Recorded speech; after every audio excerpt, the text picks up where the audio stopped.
Juntos acabamos de ler 46 versículos do capítulo 18 de primeiro livro de Reis. Talvez pareça muito, mas muito mesmo foi o que Deus fez naquele momento e através daquele povo. Muito mesmo foi o que Deus fez em Elias e através de Elias. Muito mesmo foi a verdade que os céus estavam abertos sobre Israel.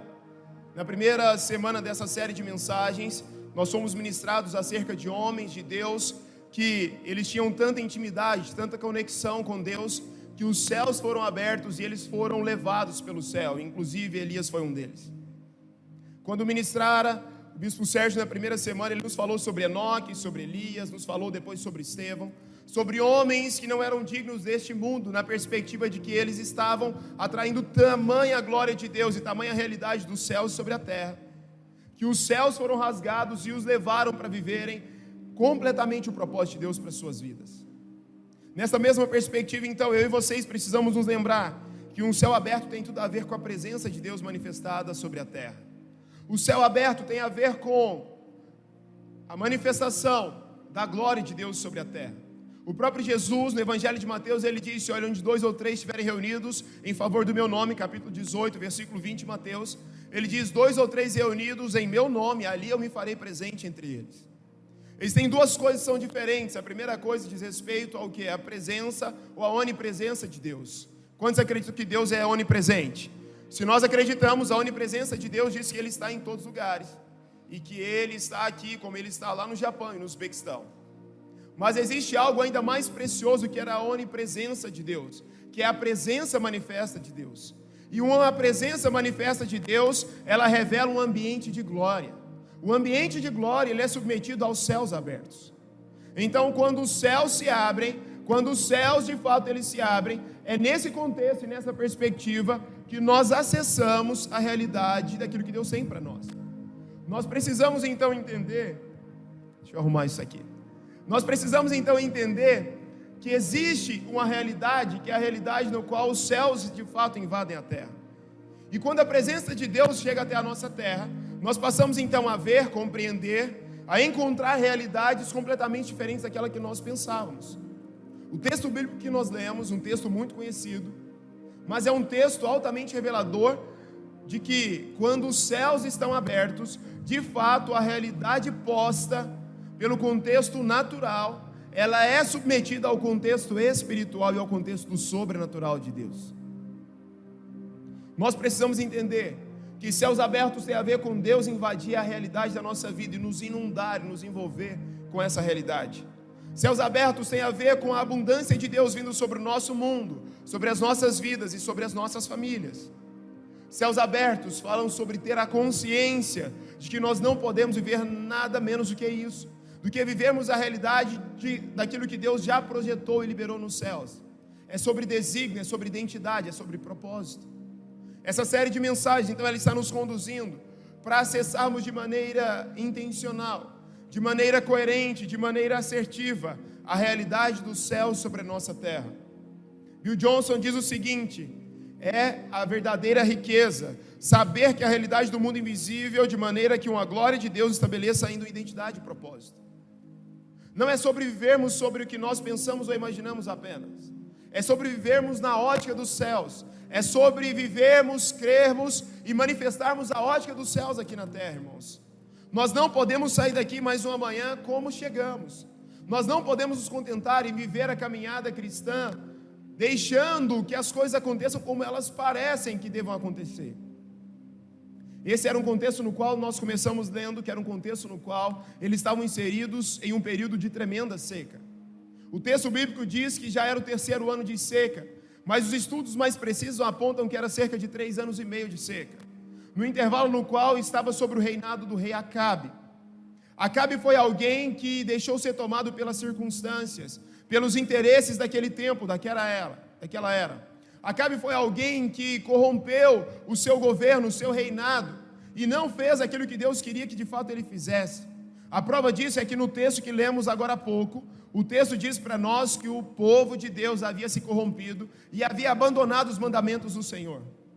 A fome, a seca, a escassez, ela era resultado das sementes que aquele povo tinha plantado, sementes que desagradavam o coração de Deus. A realidade dos céus abertos, então, é para que nós possamos romper com essa lógica de sequidão. A terra seca aqui, ela representa a minha vida e a sua vida. Ela pode representar, melhor dizendo, a minha vida e a sua vida. Pode representar realidades nas quais nós estamos inseridos e que parece que já tem um bom tempo que nós estamos vivendo nesse lugar de sequidão. Nesse lugar no qual nós não vemos água chegar. Esse lugar no qual nós não vemos a abundância jorrar, como o Vinícius acabou de falar no momento da ministração com louvor. O que Deus tem para nós é uma jacuzzi, é um lugar de acolhimento, é um lugar de paz, é um lugar de refrigério, mas é um lugar também de bonança. Deus não tem para nós, como Ele não tinha para aquele povo, sequidão eterna, irmãos. Deus não tem para nós um lugar no qual nós vamos permanecer o tempo todo passando por escassez, por dificuldades, por medos, angústias e aflições, antes pelo contrário. Mas nessa história aparecem 3 personagens importantes para além do Senhor. Primeiro, o rei Acabe, que era alguém que tinha o poder de reinar sobre aquele povo, alguém que tinha o poder de apontar o caminho, de apontar a direção, mas que estava falhando na sua missão, estava falhando no seu desígnio. Aparece uma segunda figura muito importante, a figura de Obadias. O nome Obadias na Bíblia significa servo do Senhor. Obadias, ele era servo de Acabe, mas antes ele era um servo do Senhor. Observemos que no texto que lemos, Obadias, ele estava o tempo todo preocupado, e ele tinha a atenção, inclusive, de dizer: olha, se temos somente 100 profetas, vamos pegar esses 100 profetas, e estrategicamente, para que eles não se tornem presas fáceis aos profetas, ou aos inimigos, na verdade, vim de Jezabel, e vamos dividi-los em 2 grupos de 50, estrategicamente. Vamos colocar cada um deles num ponto estratégico, cada um vai para uma direção, para que eles não sejam todos eles derrotados. Obadias, no fundo, era alguém que, mesmo vendo aquela sequidão, mesmo vendo toda aquela situação de transtorno, dificuldade, de escassez, de opressão, Obadias era alguém que tinha o coração voltado para Deus, e ele queria ver a realidade transformada. Mas aparece a terceira figura, que é a figura de Elias. Elias é alguém que, como fomos ministrados anteriormente, ele foi arrebatado aos céus. Elias foi levado aos céus. Os céus se abriram e levaram Elias. Mas o texto que foi lido sobre Elias ter sido arrebatado está lá no 2º livro dos Reis. E nós estamos ainda no contexto histórico do 1º livro dos Reis. E aqui Elias ainda não havia sido arrebatado. Mas eu preciso dizer nesta manhã, Elias já estava experimentando a realidade dos céus abertos sobre a vida dele. Céus abertos não diz respeito ao Senhor estar nos chamando para ir para o céu agora, somente. Céus abertos diz respeito a experimentarmos a realidade do reino de Deus aqui na terra. Céus abertos diz respeito ao nosso hoje, ao nosso agora. Nós não podemos ficar correndo de um lado para o outro e acreditando que nós vamos apenas viver os céus lá nos céus. Por isso, eu e vocês precisamos entender que existem, dentro da teologia, a concepção de que existem 3 céus. O primeiro céu, o segundo céu e o terceiro céu. O primeiro céu, ele diz respeito à realidade na qual nós estamos inseridos, a realidade na qual eu e vocês estamos vivendo, o dia de cada vez. Isso aqui é o primeiro céu. O segundo céu, dentro da teologia, dos estudos e das escrituras, nós entendemos que diz respeito ao lugar no qual anjos e demônios estão o tempo todo batalhando e guerreando por nós. Os anjos em favor de nós, os demônios contrário a nós. Enquanto estamos aqui, meus amigos, eu posso afirmar para vocês que o segundo céu, ele está acontecendo também. Ele é uma realidade. Existem anjos e demônios que estão nesse segundo céu. Mas existe uma realidade que é a realidade também do terceiro céu. O terceiro céu é aquele lugar que ele não pode ser de forma alguma diminuído, amedrontado ou tampouco importunado, que é a realidade do reino de Deus absoluto. E sabe qual que é a grande verdade? Sabe o que é o legal de toda essa história? É que quando Elias se posiciona, e que quando Elias vai à frente daquele povo e se coloca como um grande profeta, Elias estava buscando gerar a realidade do terceiro céu sobre o primeiro céu. O que Elias estava fazendo é dizendo: olha, se os céus de fato estão abertos sobre nós, dentro da minha linguagem, se os céus estão abertos, se eles são uma realidade para o povo de Deus, não existe nada que aconteça no segundo céu que não possa impedir com que vivamos no primeiro céu a realidade do terceiro céu. Estão me entendendo? Se o terceiro céu é é o lugar perfeito, é o lugar onde Deus reina soberanamente. E eu disse essa semana para um discípulo: acreditemos nós o tempo todo, a guerra, ela nunca será igual, porque nada pode se comparar ao poder de Deus. Nada e nem ninguém, nenhum contra-ataque maligno, nenhuma ação maligna pode se comparar ao poder de Deus operando em nós. Abra sua Bíblia em Isaías capítulo 43, versículo 13. Isaías 43, versículo 13. Desde os dias mais antigos, eu o sou. Não há quem possa livrar alguém de minha mão. Agindo eu, quem pode desfazer?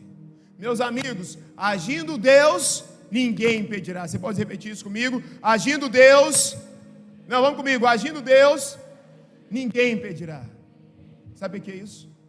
Entre o terceiro céu e o primeiro céu, o Senhor dando o decreto, os céus estão abertos. Nada e nem ninguém vai interferir no projeto de Deus para nós, para as nossas famílias e para a humanidade. Agindo Deus, ninguém vai impedir o agir do Senhor. Daí então, nós vemos essa realidade. Nós aprendemos com Elias alguns princípios básicos dos céus abertos. Um princípio que eu deixo para vocês é que um céu aberto torna o que existe no perfeito reino de Deus disponível para influenciar e moldar o primeiro céu, o que eu estava dizendo agora. Um céu aberto torna o que existe no perfeito reino de Deus, o terceiro céu, disponível para influenciar e moldar o primeiro céu, que é a nossa realidade de vida. Quantos querem ter a sua realidade de vida influenciada e moldada pelo reino dos céus? Essa é a verdade.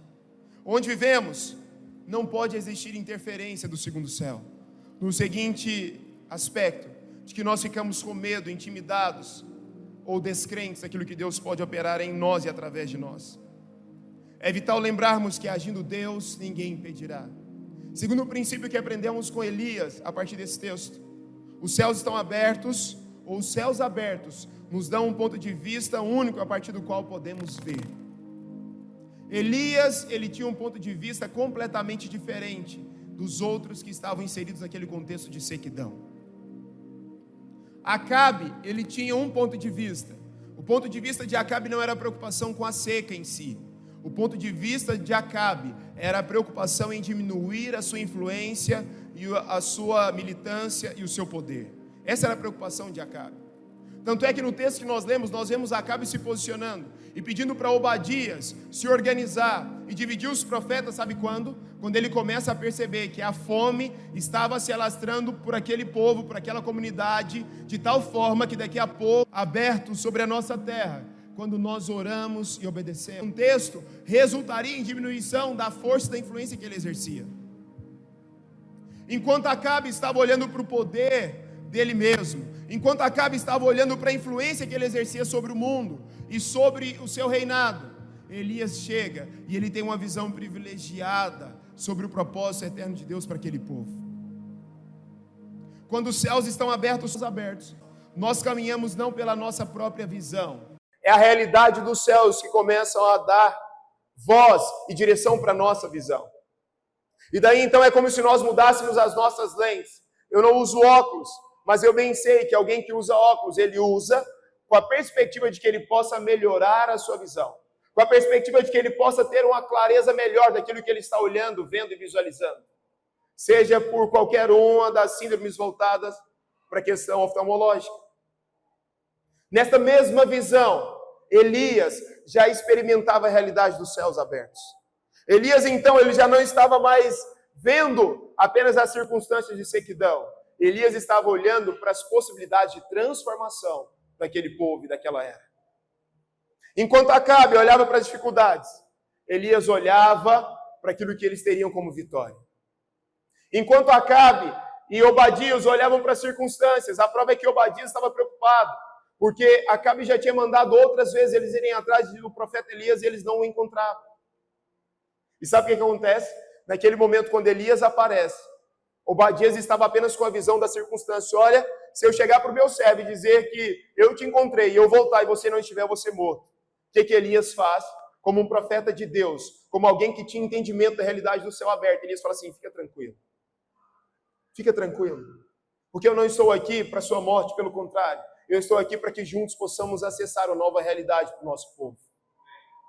Homens e mulheres que têm entendimento da realidade dos céus abertos são pessoas que não vivem apenas com essa visão deste mundo, mas que pegam a sua visão e submetem a uma cosmovisão cristã, cristocêntrica e essencialmente bíblica. Por isso nós não andamos por vista, nós andamos por fé. Um terceiro ensino que esse texto de Elias nos deixa é que justamente a combinação da oração com a obediência que libera os céus na terra, os céus abertos. O que Elias faz, meus amigos? Elias foi obediente. Elias estava sumido. Acabe já tinha mandado procurar e ninguém achava Elias, meus amigos. Elias estava vivendo a vida como ele tinha que viver. Se nós voltarmos nos capítulos anteriores, nós vamos ver Elias continuando a missão. Mas naquele momento em que o Senhor, no versículo 1, depois de um longo tempo, no ano terceiro da seca, a palavra do Senhor veio a Elias.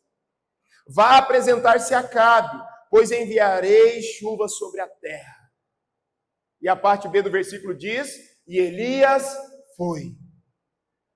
Quando é que Deus fala conosco? No nosso momento de intimidade. Elias tinha intimidade com Deus. Elias andava com Deus, Elias caminhava com Deus. A tal ponto que ele não quis naquele momento ouvir talvez a sua própria intenção do coração. Talvez Elias estivesse numa situação mais confortável de não se apresentar-se a Acabe, de não se colocar como aquele que faria um teste de fogo. Olha, pode chamar o teu Deus, clama o teu Deus que eu chamo o meu Deus, vamos ver quem vai botar fogo primeiro nisso aqui. Elias poderia ficar e permanecer numa situação de conforto, dizer: não, Deus, deixa eles resolverem os BOs deles para lá, deixa eles correrem atrás da chuva que eles precisam e me deixa de cá. Mas quando andamos com intimidade, quando temos relacionamento com Deus, nós oramos e obedecemos. Só acessa a realidade do céu aberto sobre a nossa terra quando nós oramos e obedecemos. A obediência é fator primordial. É a combinação perfeita, oração e obediência. Esse é o segredo. Essa é a chave, se você está atrás de uma chave para transformar a sua vida. Oração, obediência. Oração, obediência. Quer uma chave? Oração e obediência. Oração e obediência, irmãos. Não existe um outro caminho para que nós possamos acessar os céus abertos, sem que nós não andemos por um caminho de oração e de obediência. É confortável para nós vir para um ambiente como esse? Eu sei disso. Para mim também é. Mas mais importante do que virmos é entrarmos em intimidade e obedecermos. Porque por vezes nós queremos os céus abertos, mas nós não temos a disponibilidade de obedecermos aquilo que o Senhor quer de nós. O que o Senhor está requerendo de você e de mim nesse tempo? Como sinal da nossa obediência. E Elias foi. Quarto princípio que aprendemos com Elias é que frequentemente ficamos esperando Deus agir, quando Ele de fato está esperando que acreditemos em Sua palavra e vivamos plenamente o que Ele já providenciou para nós. Elias não ficou esperando o Senhor agir. Ele foi e se apresentou a Obadias. Depois ele vem e se apresenta aos demais. E Elias se coloca na frente da batalha. Tinham 450 profetas inimigos de Baal. E Elias, ele diz: eu sou um só, mas eu sei em quem tenho crido. E eu sei que Ele é poderoso para fazer infinitamente mais. Naquela perspectiva, então, Elias fala assim: pode trazer os 450 de Baal. Vamos fazer um teste. Vamos à luta. Vamos experimentar se os céus estão abertos sobre nós ou não. Elias foi tão ousado, meus amigos, que como lemos, ele disse: olha, pode começar vocês. Normalmente só deixa o outro começar quem tem muita confiança que vai terminar melhor que quem começou. Numa disputa de penalidades no futebol, normalmente os times querem começar batendo. Sabe por quê? Para transferir a responsabilidade para o outro. Porque quem começa depois, se o primeiro fez, você fica bonito na foto, depois você vai lá e você sabe. Porque se eu começo já marcando o meu espaço, fica muito mais fácil. Eu jogo a responsabilidade para o outro. mas céus abertos é para homens e mulheres corajosos, que não têm medo do inimigo e do adversário. Elias diz o seguinte: pode chamar os profetas de Baal, pode pedir para que eles coloquem o novilho aqui, e pode pedir para que eles chamem o Deus deles, e se de fato ele é Deus, ele vai colocar fogo nesse novilho. O texto bíblico diz que eles começaram a gritar: ó Baal, acenda esse fogo. E sabe o que aconteceu? Nada do fogo acender. O texto bíblico ele é tão forte e tão descritivo nesse contexto, que ele diz que mais do que apenas gritar, quando eles começaram a andar ao meio-dia, percebiam que o novilho não era aquecido pelo fogo, eles começaram a dançar em volta. Eles começaram a dançar em volta, na tentativa de: Baal nos ouça, mas Baal não os ouviu. Eles não se contentaram, o texto bíblico diz que eles começaram a se automutilar. Era uma prática dos seguidores de Baal, que quando eles se viam em circunstâncias adversas, o contexto histórico tem relatos, inclusive documentários que apontam isso, que naquele tempo da história, quando as pessoas se viam em contextos adversos, numa disputa, numa batalha, eles começavam a se automutilar, porque seria menos vergonhoso que eles serem mortos pelo seu adversário. Sabe o que eles fazem? Eles começam a se automutilar, porque eles viram que Baal não os respondeu. Elias então vem e se coloca como um homem de Deus, tendo a visão perfeita, tendo obedecido, tendo combinado oração com obediência. Elias se coloca no lugar certo, na hora certa, e clama ao Deus Todo-Poderoso, o Deus de Abraão, o Deus de Isaac, e ele não ora mais como o Deus de Jacó, mas ele já ora como o Deus de Israel. Elias era alguém que tinha tanta percepção sobre a realidade dos céus abertos, que ele pede para trazer 12 pedras. Naquele contexto, o reino de Israel estava dividido já entre norte e sul, mas ele pede para trazer as 12 pedras que pudessem representar as 12 tribos, porque Elias, para além de ser um profeta que apontou o caminho, que foi usado por Deus para dizer vai chover, mesmo em tempo de seca, Elias também foi uma representação do projeto de unidade de Deus para o povo dele. As 12 pedras representavam as 12 tribos de Israel. E Elias, se não bastasse, além de pedir pelo fogo, antes ele pede para jogar água. Pode jogar água na valeta até que ela caia aqui. Meus amigos, é alguém que tinha muita intimidade com Deus. É alguém que tinha muita convicção de que verdadeiramente os céus já estavam abertos sobre ele. E aí o texto então continua dizendo que Elias faz? Ele então se coloca de joelhos e clama ao Senhor. E quando Elias clama ao Senhor, o que acontece? O Senhor o responde. Diga-se comigo: o Senhor responde às nossas orações. Mateus capítulo 7, versículo 7 diz: batei e abri-se-vos-á, buscai e achareis, todo o que pede, recebe, o que busca, encontra. Meus irmãos, céus abertos são para aqueles que batem a porta insistentemente, perseverantemente, até que ela se abra. Você tem batido a porta? Você quer de fato o reino dos céus? Ou nós só queremos os frutos dos céus abertos? Nós queremos gerar os céus abertos? O título desse sermão é Gerando Novas Circunstâncias, porque eu acredito que quem abre os céus é Deus, mas quem toma atitudes no dia a dia somos nós. Elias teve que responder aquilo que Deus liberou sobre ele, que é a realidade dos céus abertos. E o que nós temos declarado ao longo de todo esse mês é que a realidade dos céus, ela é disponível para todos os filhos de Deus que estão na terra. Deus não tem filhos prediletos, irmãos. Mas a pergunta é: nós temos batido a porta até que ela se abra? Nós temos insistido em oração, em oração, em oração? Ou nós só vamos insistir durante esse mês? E se segunda-feira não acontecer como nós desejávamos, a pergunta é: nós vamos continuar batendo a porta ou nós vamos parar por aqui? Eu tenho um alvo até o dia 31, confesso para vocês. Mas sabe qual que é a decisão do meu coração? Não sou eu quem determina o tempo, é Deus quem determina. Se até o dia 31 não acontecer, sabe o que eu vou fazer? Eu quero fazer como Elias, eu vou continuar batendo na porta até que ela se abra em nome de Jesus. Porque quem abre os céus não sou eu, mas eu sei que eu posso gerar circunstâncias novas a partir do meu sim e a partir dos meus nãos. Nós precisamos estar posicionados. 1 João capítulo 5, 1 João capítulo 5, versículo 14. Diz sobre a nossa confiança. Essa é a confiança que nós temos, que quando nós nos aproximamos de Deus, se pedirmos alguma coisa de acordo com a vontade de Deus, Ele nos ouvirá. Versículo 15 agora, por favor. 15. E se sabemos que Ele nos ouve em tudo que pedimos, sabemos que temos dele o que pedimos. Sabe qual que é a confiança que Elias teve ao desafiar os profetas de Baal, ao desafiar Acabe e todo aquele povo? Era saber de quem ele estava bem próximo. Céus abertos diz respeito a sabermos de quem nós estamos bem próximos. É sabermos em quem nós confiamos, é saber em quem nós temos crido. Elias tinha essa confiança: se eu pedir de acordo com a vontade do próprio Deus, eu tenho certeza que Ele vai me atender.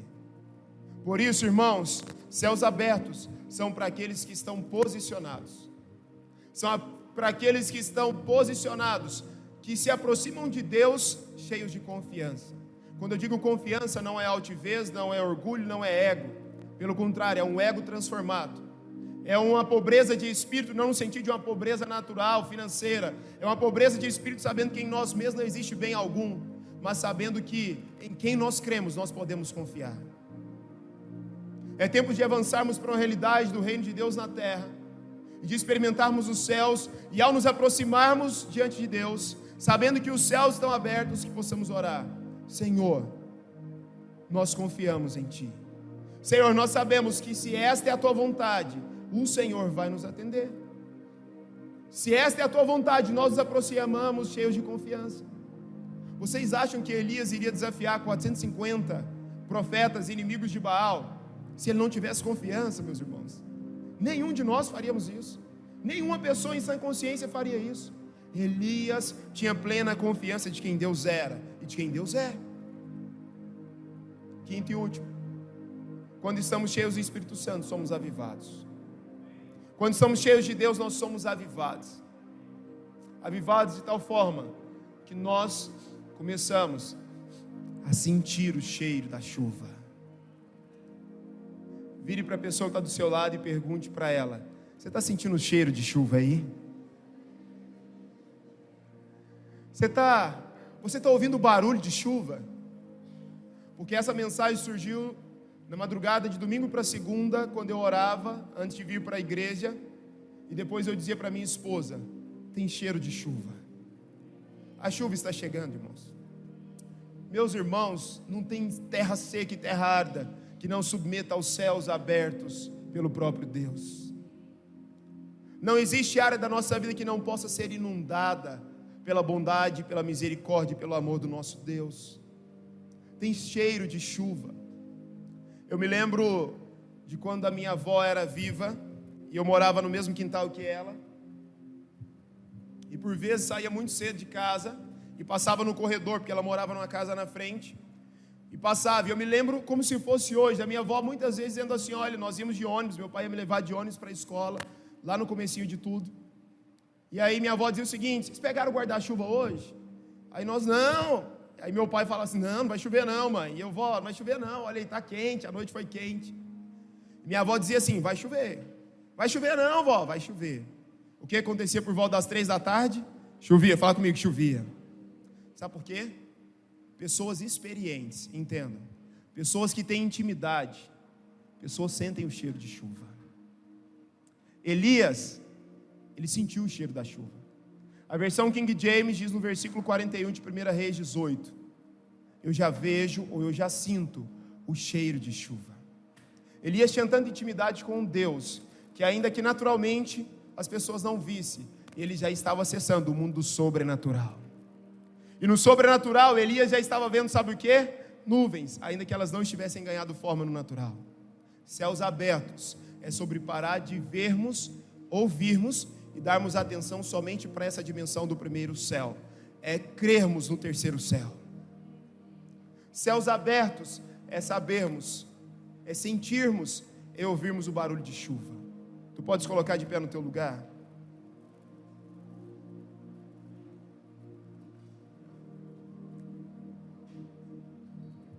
E se eu te disser que tem chuva chegando sobre todas as áreas da sua vida hoje? E se eu te disser que tem chuvas chegando sobre áreas da sua vida que estão secas, há muito tempo? E se eu te disser que tem cheiro de chuva, que tem barulho de chuva, não deixa nada te dispersar, que tem cheiro de chuva, que tem barulho de chuva sobre aquilo que você, inclusive, já acreditou que seria um eterno deserto na sua vida.